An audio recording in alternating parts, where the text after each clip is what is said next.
നമ്മളുടെ രക്ഷിതാവും കർത്താവുമായ യേശു ക്രിസ്തുവിൻ്റെ നിസ്തുല്യ നാമത്തിൽ G2R പ്ലാറ്റ്ഫോമിൽ ദൈവവചനം ശ്രവിച്ചുകൊണ്ടിരിക്കുന്ന വിശുദ്ധന്മാരെല്ലാവർക്കും വന്ദനം. പത്രോസ് എഴുതിയ 1-2 വാക്യത്തിൽ നാം കാണുന്നത് പോലെ രാജകീയ പുരോഹിതവർഗം എന്നുള്ള വിഷയത്തെ നാം എടുത്ത് പഴയ നിയമത്തിലെ ലേവ്യ പൗരോഹിത്യത്തെയും തമ്മിൽ താരതമ്യപ്പെടുത്തി പഠിച്ചുകൊണ്ടിരിക്കുന്നൊരു പഠന പരമ്പരയാണ് ഇത്. ആകയാലത്രേ ഇതിന് G2R അഥവാ ജനസിസ് ടു റെവലേഷൻ എന്ന നാമം കൊടുത്തിരിക്കുന്നത്. വാഗ്ദത്തദേശത്ത് എത്തിയ ശേഷം ഇസ്രായേൽ ജനം ഏകദേശം 800-900 സംവത്സരങ്ങൾ ചെയ്തു കൂട്ടിയ അനാത്മീയ പ്രവൃത്തിയുടെ ഫലങ്ങൾ എന്തെല്ലാം ആയിരുന്നു? ജനങ്ങൾ മാത്രമല്ല, രാജാക്കന്മാർ മാത്രമല്ല, അവരുടെ പുരോഹിതന്മാരും യഹോവയുടെ അതിക്രമം ചെയ്ത വിഷയങ്ങളാണ്. തൽഫലമായി ഉണ്ടായ ശിക്ഷയുടെ വിഷയമാണ് നാം ചിന്തിച്ചുകൊണ്ടിരിക്കുന്നത്. ഇതിൻ്റെയൊക്കെ അവസാനമായി അവർ യഹോവയോടും തൻ്റെ ആലയത്തോടും ചെയ്ത അതിക്രമങ്ങളും അതിൻ്റെ പരിണത ഫലവും തുടർന്ന് കാണുക. അതിന് ആധാരമായി യെഹെസ്കേൽ പ്രവചനം 8-ാം അധ്യായം 1-ാമത്തെ വാക്യം മുതൽ 11-ാമത്തെയും 23-ാമത്തെ വാക്യങ്ങൾ വരെ വായിക്കുക. അവർ യഹൂദന്മാർ യഹോവയുടെ ആലയത്തിനുള്ളിൽ തീഷ്ണതാബിംബത്തെ പ്രതിഷ്ഠിച്ചു. അതിൻ്റെ മുഖം കണ്ടാൽ ഏതോ തീഷ്ണത ജ്വലിപ്പിക്കുന്ന വിധത്തിൽ ഉള്ള മുഖഭാവമായിരുന്നുകൊണ്ടാണ് തീഷ്ണതാബിംബം, ഐഡൽ ഓഫ് സീൽ എന്ന് പറയുവാൻ കാരണം. എന്താണ് ഈ തീഷ്ണതാബിംബം? ഉൽപ്പത്തി പുസ്തകം 10-11 അധ്യായത്തിൽ കാണുന്ന നിമ്രോദ് എന്ന് പറയുന്ന നായാട്ടുവീരൻ യഹോവയാം ദൈവത്തിനും തൻ്റെ വചനത്തിനും പ്രാധാന്യത കൊടുക്കാതെ നോഹയോട് പറഞ്ഞ ദൈവവചനം വിശ്വസിക്കാതെ ഇനിയും ജലപ്രളയത്താൽ ഞാൻ ഭൂമിയെ നശിപ്പിക്കുകയില്ല എന്ന് ദൈവം പറഞ്ഞ വാഗ്ദത്ത വചനത്തിൽ വിശ്വസിക്കാതെ വരമൊഴിയല്ല വാമൊഴിയായി അവൻ കേട്ടതാണ്. നാം നമ്മുടെ പാപത്തിൽ തന്നെ തുടരുക, ഇതേ രീതിയിൽ തന്നെ തുടരുക. അതിൻ്റെ പരിണതഫലമാണ് 14-ാം അധ്യായത്തിൽ വെളിപ്പെട്ടു വന്നത്. സ്വർഗത്തോളം എത്തുന്ന ഒരു ഗോപുരം ഉണ്ടാക്കി എവിടെ കൊണ്ടിനിയും വെള്ളം കൊണ്ട് പൊക്കാനാണ്? നമുക്ക് ഒരു ആകാശക്കോട്ട പണിയാം എന്ന് പറഞ്ഞു. ഭൂമിയിലെ ജനങ്ങൾക്കെല്ലാവർക്കും ഒരേ ഭാഷ. അവർ അത് പണിതു വരുമ്പോൾ സ്വർഗത്തിലെ ദൈവം ഇറങ്ങി വന്ന് ഭൂമിയിലെ ആകാശക്കോട്ടയുടെ പണിക്കാരുടെ ഭാഷ തെറ്റിച്ചു കളഞ്ഞു. അതോടുകൂടെ പണി വിട്ട് അവർ ഭൂമിയുടെ പല ഭാഗങ്ങളിലേക്ക് ചിതറിപ്പോയി. അവിടെ തുടർന്നും പാർത്തു വന്നിരുന്ന നിമ്രോദ് എന്ന ഈ രാക്ഷസന്റെ മരണശേഷം അവൻ്റെ ഭാര്യയുടെ പേര് സെമുറാമീസ് എന്നായിരുന്നു.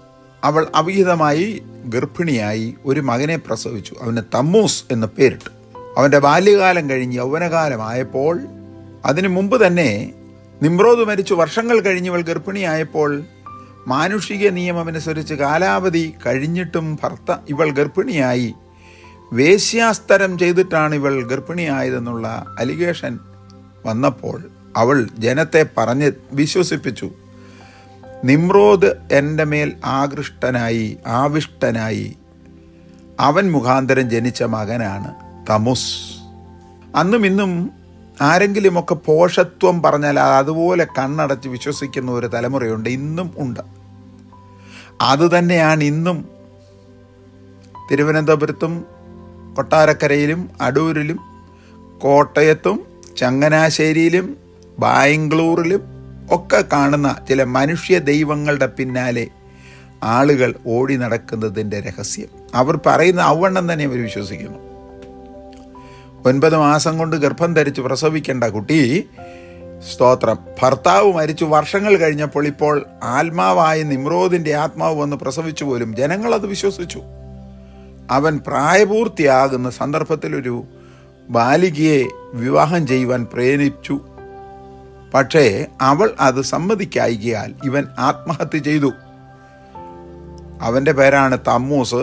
ആ ആത്മഹത്യ ചെയ്ത തമ്മൂസിൻ്റെ ബിംബമാണ് തീഷ്ണതാബിംബമാക്കി ബാബിലോന്യർ ആരാധിച്ചു വന്നത് യഹൂദന്മാർ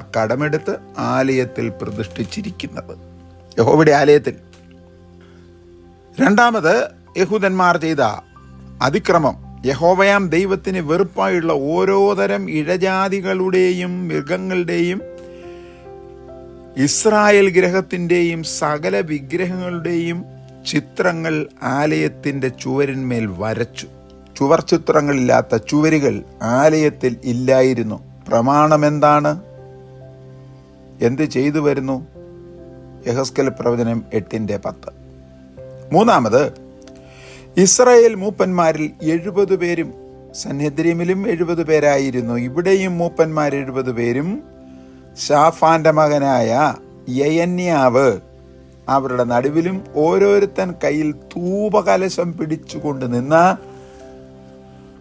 ധൂപം മേഘത്തിന്റെ വാസന വരെ പൊക്കിക്കൊണ്ട് ധൂപം കാട്ടിക്കൊണ്ടേയിരുന്നു. 8:11. എന്തിന്? തിരുവചനത്തിൽ എഴുതിയിട്ടുണ്ടല്ലോ, എൻ്റെ കൈകൾ മലർത്തുന്നത് യാഗമായും എൻ്റെ പ്രാർത്ഥന ധൂപമായും ഇരിക്കട്ടെ. സ്വർഗത്തിൽ ചെല്ലണം, ദൈവം ഇറങ്ങി വരണം, ഉത്തരം തരണം. വ്യവസ്ഥ പ്രകാരം പോരായികയിൽ കിരീടം പ്രാപിക്കുകയില്ലെന്നുള്ളത് അന്നത്തെ ജനത്തിന് മൂഢവിശ്വാസം മാറ്റി വിശ്വസിക്കേണ്ടതിന് പകരം അവർ പിന്നെയും മൂഢത പ്രവർത്തിച്ചതുപോലെ ഇന്നത്തെ ആത്മീയഗോളത്തിലും ഒരുപാട് അന്ധതയും മൂഢതയും ഉണ്ട്. 1000 പേരും 10,000 പേരും കൂടി സ്റ്റേഡിയത്തിൽ പ്രാർത്ഥിച്ചാൽ ദൈവം കേൾക്കുമെന്നാണ് ഇവരുടെയൊക്കെ ധാരണ. ഉപവാസമാണെന്നും പറഞ്ഞ് വഴിയിൽ പൊതി കൊടുത്ത് അതും ഭക്ഷിപ്പിച്ചിട്ട് കയറി വരുമ്പോൾ ഏത് പാനീയം വേണം, വെൽക്കം ഡ്രിങ്കും കുടിപ്പിച്ചിട്ട് 10 മണി തുടങ്ങി 12:30 ആകുമ്പോൾ മൃഷ്ടാന്ന ഭോജനം വിളമ്പി അതും വയറ് നിറച്ച് ചിന്തിത്തിന്ന് 1.5 മണിക്കൂർ അവിടെ വിശ്രമിച്ച ശേഷം വീണ്ടും 2 തൊട്ട് 4 മണി വരെ ഒരു പ്രാർത്ഥനയും നടത്തി വീണ്ടും കടിയും കുടിയും കൊടുത്ത് വീട്ടിൽ വണ്ടിക്കൂലിയും കൊടുത്ത് വിട്ടേച്ച് പറയുന്നതാണോ ഉപവാസ പ്രാർത്ഥന എന്ന് പറയുന്നത്? ഉപവാസ വീരന്മാരെന്നും പറഞ്ഞ് കോൺക്രീറ്റ് കെട്ടിടത്തിന്റെ അടുക്കൽ ഓല ഷെഡിട്ട് അതിനകത്തിരുന്നേച്ച് രാത്രിയിൽ പുറത്തിലുള്ള ചെറ്റയ്ക്കുള്ളിൽ കൂടി അകത്ത് കട്ടിലിൽ കിടക്കുന്ന ഉപവാസ നേതാക്കന്മാർ ബിരിയാണി കഴിക്കുന്നു, പാല് കുടിക്കുന്നു. ഇതാണോ ഉപവാസം? ആരെ കളിപ്പിച്ചാലും ദൈവത്തെ കളിപ്പിക്കാൻ സാധ്യമല്ല. കേട്ടോ, ഇവരും ധൂപം കാട്ടുകയാണ് മേഘത്തിൽ ചെല്ലുന്നിടം വരെ. നാലാമത്, യഹോവയുടെ ആലയത്തിൽ വടക്കോട്ടുള്ള വാതിലിന്റെ പ്രവേശനത്തിങ്കൽ സ്ത്രീകൾ തമ്മൂസിനെ ചൊല്ലി കരഞ്ഞുകൊണ്ടിരിക്കുന്നു. 8-ാം അധ്യായം 14-ാമത്തെ വാക്യം. സ്ത്രീകൾക്കല്ലേ ഉള്ളൂ പ്രസവവേദന അനുഭവിച്ചതിന്റെ ദുഃഖവും സെമുറാമീസ് മകനെ അനാവശ്യമായി അകാരണമായി പ്രസംഗിച്ച് ചെറുക്കൻ ചത്തുപോയതിന്റെ ദുഃഖവുമൊക്കെ സ്ത്രീകൾക്കല്ലേ അറിയുകയുള്ളൂ. അതുകൊണ്ട് അവരിരുന്ന് കരയുകയാണ്. അടുത്തതായി, അവരിൽ നിന്നുള്ള 25 പുരുഷന്മാർ തങ്ങളുടെ മുതുക് യഹോവയുടെ ആലയത്തിന് നേരെയും തങ്ങളുടെ മുഖം കിഴക്കോട്ട് സൂര്യനെ നോക്കി തിരിഞ്ഞു നിന്ന് നമസ്കരിക്കുന്നു. 8:16. അവർ ദൈവത്തിന് നേരെ അവരുടെ മുഖമല്ല, അവരുടെ മുതുകത്രയെ കാണിച്ചത്. ഇന്നും അതിൽ നിന്നൊട്ടും വ്യത്യാസം. വിവരിച്ചൊക്കെ പറഞ്ഞു കഴിഞ്ഞാൽ പലർക്കും പല വിധത്തിലുള്ള പ്രയാസങ്ങൾ ഉണ്ടാകും. അതുകൊണ്ട് അതിനെ വിവരിക്കുന്നില്ല. ഇவ்விധത്തിലുള്ള മ്ലേച്ഛതകൾ അവർ തുടർമാനമായി ചെയ്തു വന്ന കാരണങ്ങളാൽ ഇസ്രായേലിന്റെ ദൈവമായ യഹോവയുടെ മഹത്വം അതിരുന്നിരുന്ന കെരൂബുകളിന്മേൽ നിന്ന് ആദ്യപടിയായി ഉയർന്ന് ആലയത്തിന്റെ ഉമ്മരപ്പടിമേൽ വന്നിരുന്നു. യെഹെസ്കേൽ പ്രവചനം 9:3. അവിടം കൊണ്ടും നിർത്തുന്നില്ല. സ്ത്രീകൾ ഉറച്ചു കരയുന്നു, ധൂപം ആകാശത്തോളം പൊക്കുന്നു. പുരുഷന്മാർ 25 പേർ നിർത്താതെ നിന്ന് മുതുക ദൈവത്തിന്റെ മുഖത്തേക്കും മുഖം സൂര്യനാകുന്ന സൃഷ്ടിയിലേക്കും തിരിഞ്ഞു നിൽക്കുന്നു. ദൈവം ചെയ്ത രണ്ടാമത്തെ കാര്യം, ദൈവത്തിന്റെ തേജസ് ആലയത്തിന്റെ ഉമ്മരപ്പടിയിൽ നിന്ന് വന്നത് മാത്രമല്ല, അവിടെ നിന്ന് അടുത്തതായി ദൈവദൂതന്മാരായ കെരൂബുകൾ ആലയത്തിന്റെ വലതുഭാഗത്തു നിന്നും പൊങ്ങി ആലയത്തിന്റെ ഉമ്മരപ്പടിക്ക് മീതെ വന്നു നിന്നു. 10-ാമത്തെ വാക്യം. ഒന്ന് ചൊരേപടിയായി ദൈവം വിട്ടുമാറുകയല്ല, പടിപടിയായി ക്രമേണ എന്നിട്ടും നിർത്തുന്നില്ല. അവർക്കത് കാണുകയല്ല വേണ്ടത്, പുക പൊക്കുകയാണ്. അവർക്ക് ദൈവതേജസ് മാറിയതല്ല വിഷയം, മുഖം സൂര്യന് നേരെ തിരിച്ചു പ്രാർത്ഥിക്കുകയാണ്. ദൈവതേജസ് മാറിപ്പോയത് ഒരുപക്ഷെങ്കിലും പുരുഷന്മാരെക്കാട്ടിൽ സ്ത്രീകൾക്ക് കൂടുതൽ അറിയുവാൻ സാധ്യത കണ്ടേക്കാം. അവർ കരച്ചിൽ നിർത്താത്ത അമ്മൂസിനെ കൊണ്ട് കരഞ്ഞുകൊണ്ടേയിരിക്കുന്നു. അവസാനമായി മൂന്നാമത്തെ പടി, യഹോവയുടെ മഹത്വം നഗരത്തിന്റെ നടുവിൽ നിന്നും പൊങ്ങി നഗരത്തിന് കിഴക്കുള്ള പർവ്വതത്തിന്മേൽ നിന്നു. 11:23. ഇന്ന് യഹോവയുടെ തേജസ്സും സാന്നിധ്യവും അവരുടെ നടുവിൽ ഇല്ല. യഹോവയുടെ സാന്നിധ്യവും തേജസ്സും മേഘത്തോടുകൂടി അവരുടെ നടുവിൽ നിന്ന് വിവിധ സന്ദർഭങ്ങളിലും ഘട്ടം ഘട്ടമായി മുകളിലേക്ക് പോയി. വിഷയം തീരുന്നില്ല. ഇനി താമസിയാതെ ഈ ജനം മാനസാന്തരപ്പെട്ട് ദൈവത്തെങ്കിലേക്ക് മുഖം തിരിച്ച് കരയുമ്പോൾ ദൈവത്തിന്റെ തേജസ് എങ്ങനെ സ്വർഗത്തിലേക്ക് പോയോ അതേ രീതിയിൽ തിരികെ ഇറങ്ങി വരും. യോവേൽ പ്രവചനത്തിലും സക്കറിയ പ്രവചനത്തിലും വായിച്ചു കൊണ്ടാൽ മതി. അതിനാധാരവാക്യങ്ങൾ അവിടെയുണ്ട്. ദൈവത്തിന്റെ തേജസ് ഇറങ്ങി വന്നത് നോക്കുക. സമാഗമകൂടാരത്തിനുള്ളിൽ പുറപ്പാട് പുസ്തകം 40 34 മുതൽ 38 വരെ മരുഭൂമിയിൽ. രണ്ടാമത് ശലോമോന്റെ ആലയത്തിൽ. ദിനവൃത്താന്തം 2 പുസ്തകം 7 1-3 വാഗ്ദത്ത ദേശത്ത്. ഇനിയും സഹസ്രാബ്ദാരംഭത്തിൽ മുള എന്ന് പേരുള്ള ഒരു പുരുഷനുണ്ടല്ലോ, ദാവീദിന്റെ കുറ്റിയിൽ നിന്നുള്ള മുള. യെശയ്യാ പ്രവചനം 11 1 മുതൽ 5 വരെയുള്ള വാക്യങ്ങൾ. അവൻ തൻ്റെ നിലയിൽ നിന്ന് മുളച്ചു വന്ന് ആദ്യം ഈ ഭൂമിയിൽ വന്നപ്പോൾ സ്ത്രീയിൽ നിന്ന് ജനിച്ചു. ഇനിയും വരുന്ന ആരുടെയും ഒത്താശയോടും സഹായത്തോടും കൂടിയല്ല, തൻ്റെ നിലയിൽ നിന്ന്. കാരണം അവൻ ദൈവാദി ദൈവവും രാജാതിരാജാവുമാണ്. മുളച്ചു വന്ന് യെശയ്യാ പ്രവചനം 6:13, സക്കറിയ പ്രവചനം 6:12-13 പണിയുന്ന ആലയത്തിനുള്ളിൽ ഇറങ്ങി വരും. യെഹെസ്കേൽ പ്രവചനം 43 1 മുതൽ 10 വരെയുള്ള വാക്യങ്ങൾ. ഈ വേദഭാഗങ്ങൾ എല്ലാം സമഗ്രമായി തിരുവചനത്തിൽ നിന്ന് പഠിച്ച് അപഗ്രഥിച്ച് തയ്യാറാക്കിയിട്ടുള്ളതാണ് G2R പ്ലാറ്റ്ഫോം. ഉൽപ്പത്തി പുസ്തകം മുതൽ വെളിപ്പാട് പുസ്തകം വരെ. ഇപ്പോൾ നാം കണ്ട ചില വാക്യങ്ങൾ ഉൽപ്പത്തി പുസ്തകം 10 അധ്യായം 11 അധ്യായം മുതൽ മലാക്കി പ്രവചനം വരെയുള്ള കാര്യങ്ങൾ. അതുകൊണ്ടാണ് ലവലേശം, ശങ്കാലേശം എന്നീ ഈ പ്ലാറ്റ്ഫോമിന് ഈ പേര് കൊടുത്തത്. തീർന്നില്ല. ഇസ്രായേൽ ജനങ്ങൾ ചെയ്ത അപരാധത്തിൻ്റെയും പാപത്തിൻ്റെയും അകൃത്യത്തിൻ്റെയും അധാർമ്മികതയുടെയും ഫലമായി അവർ വാഗ്ദദേശത്ത് നിന്ന് ബാബേൽ പ്രവാസത്തിലേക്ക് പോയ ചരിത്രം യിരെമ്യാ പ്രവചനം 25:10-11, 27:7, 29 അധ്യായം 10 എന്നീ വാക്യങ്ങളിലും പ്രവചനങ്ങൾ. നടന്ന സംഭവം ദിനവൃത്താന്തം 2 പുസ്തകം 36-22, രാജാക്കന്മാരുടെ പുസ്തകം 2 പുസ്തകം 25:8-9, യിരെമ്യാ പ്രവചനം 39 1 മുതൽ 14 വരെയുള്ള വാക്യങ്ങളിൽ നാം കണ്ടു.